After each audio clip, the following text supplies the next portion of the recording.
반갑습니다. 추워진 날씨 속에서 잘 지내고 있는지 궁금합니다. 광고 먼저 전하겠습니다. 첫 번째 광고는 예배 광고입니다. 우리가 11일까지는 공식적으로 온라인 예배로 진행이 됩니다. 이후의 일정은 다시 한번 확인한 후에 여러분들에게 다시 공지하도록 하겠습니다. 그때까지 조금만 기다려 주시고 코로나 상황이 조금씩 더 완화되고 있는 것 같습니다. 빨리 완화돼서 우리 같이 보면서 대면 예배할 수 있는 날이 오기를 또 기도하면서 기다립시다. 두 번째, 이제 잠언 읽기를 모두 마치고 시편 읽기를 진행 중에 있습니다. 날짜에 맞춰서 시편을 한 편씩 읽어가는데 은혜로운 것 같습니다. 잠언과는 또 다른 의미의 시들이 또 재미있는 것 같아요. 여러분들 잘 읽어보시고 또 마음에 남는 구절 하나씩 올려주시면 좋겠습니다. 마지막 광고입니다. 이제 고3들을 위한 광고인데요. 우리 고3들 이제 수시 쓰기 시작하고 또 정시 얼마 안 남았죠. 어수선한 시국이라 더 이제 마음이 복잡할 텐데 여러분들 고3 수험생들을 위해서 우리가 같이 응원하는 마음으로 기도하면 좋겠습니다. 자, 이제 광고를 모두 마무리하고요. 오늘 하나님의 말씀 한번 나눠보도록 하겠습니다. 계속해서 로마서 말씀 나누고 있습니다. 로마서 정리하는 거 두 번 정도 우리가 함께 나누면 될 줄 알았는데 제가 정리를 하다 보니까 생각보다 양이 조금 방대합니다. 그래서 3번에 걸쳐서 우리가 지금까지 나누었던 로마서를 좀 정리하려고 합니다. 한 주가 조금 늘어났지만 또 이 코로나 상황이 어떻게 될지 모르니까 확실하게 짚고 넘어가는 게 좋을 것 같다. 3번에 걸쳐서 우리가 함께 좀 나누기를 원합니다. 우리 지난 시간에는 바울이 로마에 이제 편지를 쓰게 된 목적에 대해서 나누었습니다. 기억나십니까? 바울은 로마 교회에 자신이 경험했던 복음에 대해서 전달하고 싶었습니다. 그런데 조금 이상한 점이 있다고 이야기했습니다. 뭐냐 하면 바울이 복음을 전달하면서 가장 먼저 전했던 내용이 무엇이었을까요? 우리 인간의 죄된 본성에 대해서 먼저 이야기했다고 말씀드렸습니다. 하나님의 사랑도 아니고 또 하나님의 은혜도 아니고 우리의 죄된 본성 그리고 하나님의 진노가 모든 사람들 가운데 놓여 있다는 것을 우리가 함께 나누었습니다. 지난주 퀴즈도 있었죠. 하나님의 복음을 받지 않은 상태에 있는 사람을 우리 신학적 용어로 뭐라고 불렀죠? 지구인? 아니죠. 자연인입니다. 이제 거기까지 우리가 나눴었는데 조금 더 깊이 들어가 보겠습니다. 성경이 말하고 있는 최초의 인간 아담을 아십니까? 우리는 이 아담의 이야기를 통해서 자연인인 상태의 사람이 어떤 상황 가운데 지금 놓여 있는지를 볼 수 있게 됩니다. 우리가 잘 아는 것처럼 이 아담이라고 하는 사람은 하나님께서 먹지 말라고 했던 선악과를 먹어서 죄에 빠지게 됩니다. 이 죄가 하나님과 인간의 관계를 어떻게 했을까요? 깨뜨려 버리게 되죠. 아담은 선악과를 먹음으로 인해서 하나님의 명령을 저버리게 됩니다. 그러니까 선악과를 아담이 먹음으로써 누구와의 관계가 깨어지는 거예요? 하나님과의 관계가 깨어지게 됩니다. 이게 자연인이 가지고 있는 첫 번째 관계성이라는 거예요.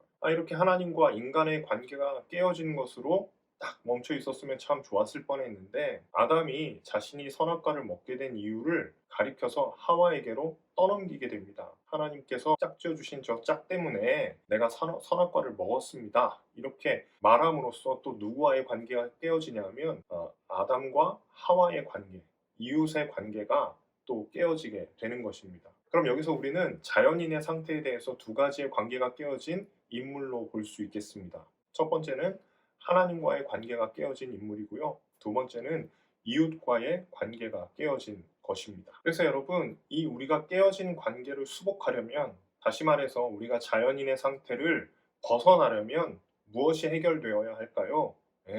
인간 안에 있는 죄가 해결되어야만 합니다. 이렇게 이 자신 안의 죄가 해결되지 않는 상태에 있는 인간을 가리켜서 바울은 로마서 3장 9절에서 이렇게 말씀하고 있습니다. 그러면 어떠하냐? 우리는 나으냐? 결코 아니라. 유대인이나 헬라인이나 다 죄 아래 있다고 우리가 이미 선언하였느니라. 유대인이라고 해서 특별할 것도 없고 헬라인이라고 하더라도 뾰족한 수가 없다. 이 말입니다. 모든 사람들이 다 죄 가운데 있다. 이 말이에요. 바꿔 설명하면 유대인이나 헬라인이나 다 복음을 듣지 못한다면 어떤 상태에 있다는 이야기일까요? 자연인의 상태에 있다는 이야기입니다. 그래서 성경은 인간 내부에 어떤 의로움의 가능성이 있다고 이야기하지 않습니다. 인간은 스스로 의에 이를 수 있는 상황이 아닙니다.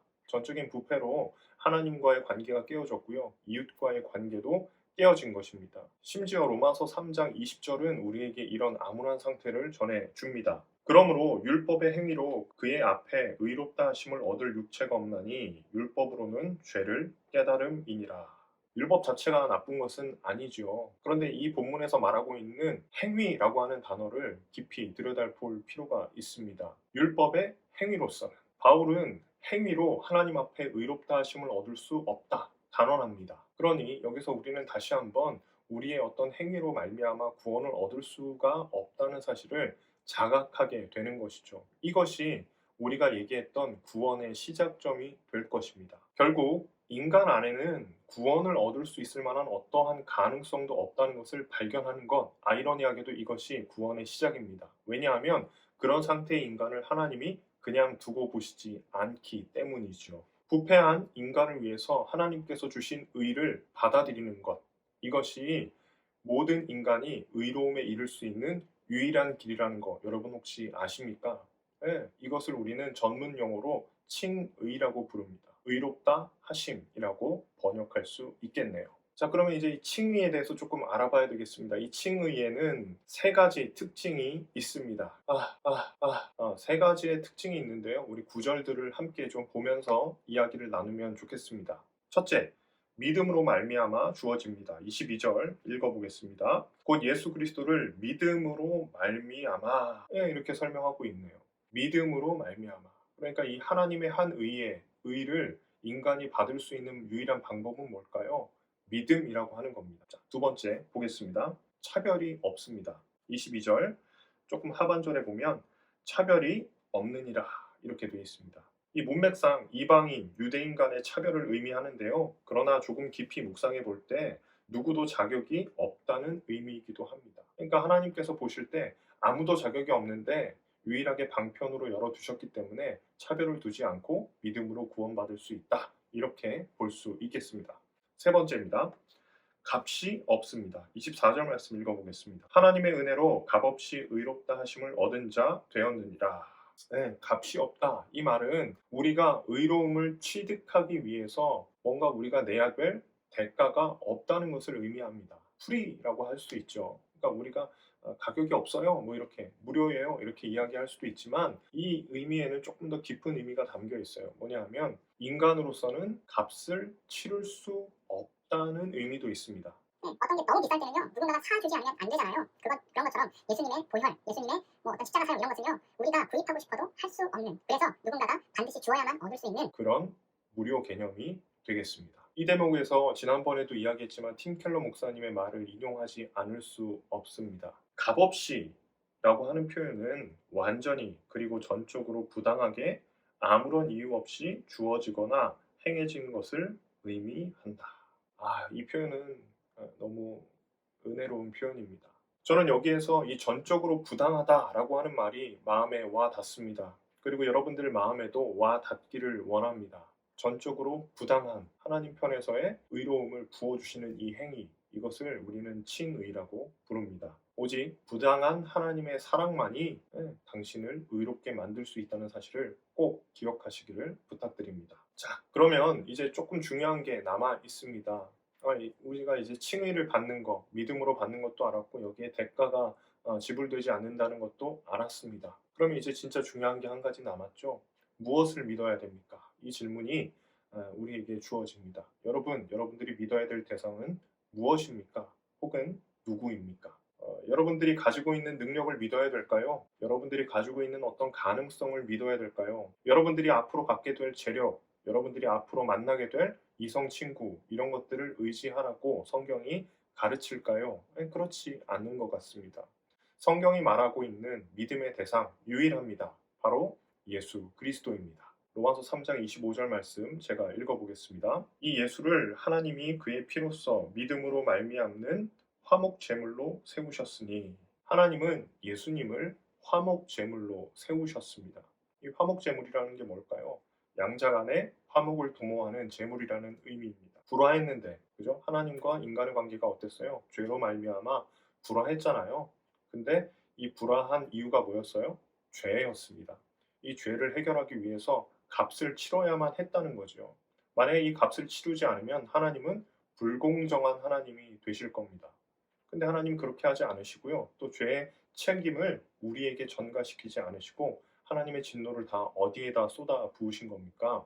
예수님의 십자가에다가 다 쏟아 놓으신 겁니다. 그로 말미암아 우리는 새로운 생명을 얻게 되었고 하나님과의 관계가 원활하게 된 것입니다. 존 머레이라는 사람이 이렇게 이야기합니다. 하나님은 당신의 진노, 이 하나님의 진노를 없애기 위해 아들을 죽음에 내몰아 그 피를 흘리게 하실 만큼 진노의 대상인 인간들을 지독히 사랑하셨다. 이 놀랍게도 이 뜨거운 사랑 때문에 원초적으로 불화했던 인간과 하나님과의 관계가 수복된 겁니다. 하나님과의 관계가 회복된 인간만이 이웃과의 관계도 회복할 수 있습니다. 이것이 성경이 이야기하는 진리입니다. 그래서 예수님께서도 우리에게 이렇게 이야기하시는 거죠. 하나님을 사랑하고 이웃을 사랑하라. 깨어진 두 가지의 관계를 회복해라. 너희는 그럴 수 있다. 이렇게 말씀하시는 것은 아닐까요? 사랑하는 중고등부 여러분, 예수님을 믿는 사람들이 이 땅을 어떻게 바꿔나갈까 저는 가끔 상상하곤 합니다. 성도는 하나님과의 깨어졌던 관계가 회복되었기 때문에 하나님께 기도하고 찬양할 수 있습니다. 그러나 거기서 그치는 것은 아니지요. 더 나아가서 이 성도는 이웃들과의 관계도 회복시킬 줄 아는 사람들입니다. 많은 사람들로 하여금 예수 그리스도의 사랑을 전달할 수도 있고 예수님의 품으로 다시 돌아오게도 할 수 있습니다. 그런 의미에서 당신을 향한 예수님의 십자가 사랑을 꼭 기억하십시오. 더 나아가 회복된 관계를 통해 이웃을 사랑하는 삶을 살아내십시오. 돌아오는 한 주도 하나님의 사랑을 기억하고 또한 이웃을 사랑하는 저와 여러분 되시기를 간절히 소망합니다. 찬양 하나 할까요?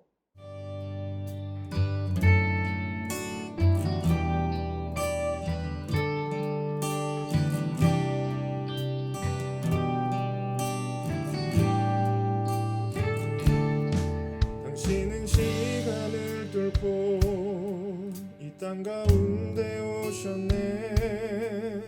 우리 없는 하늘 원치 않아 우리 삶에 오셨네. 자신의 편안 버리고 우리에게 평안 주셨네.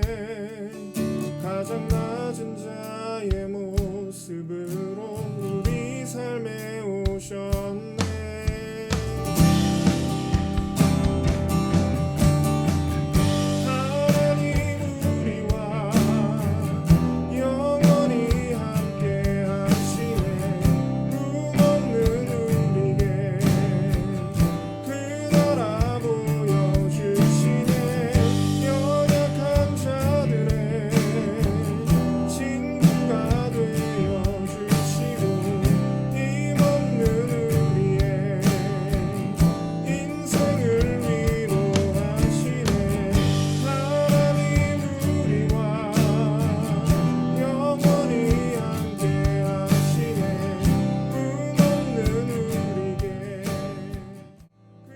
네, 여러분 이벤트입니다. 이벤트는요, 하나님과의 깨어진 관계가 회복되면 이웃과의 관계가 회복되잖아요. 그래서 우리의 가장 지금 아픈 이웃, 고3이 되겠네요. 그죠? 고3 친구들을 위해서 여러분 댓글에 한마디 남겨주시면 좋겠습니다. 힘내라고, 또 잘 이겨내라고, 이 시기를 잘 견딜 수 있도록 여러분들이 응원의 메시지 한번 전해주시면 좋겠습니다. 한 주간도 승리하시기를 간절히 소망합니다. 빠이요.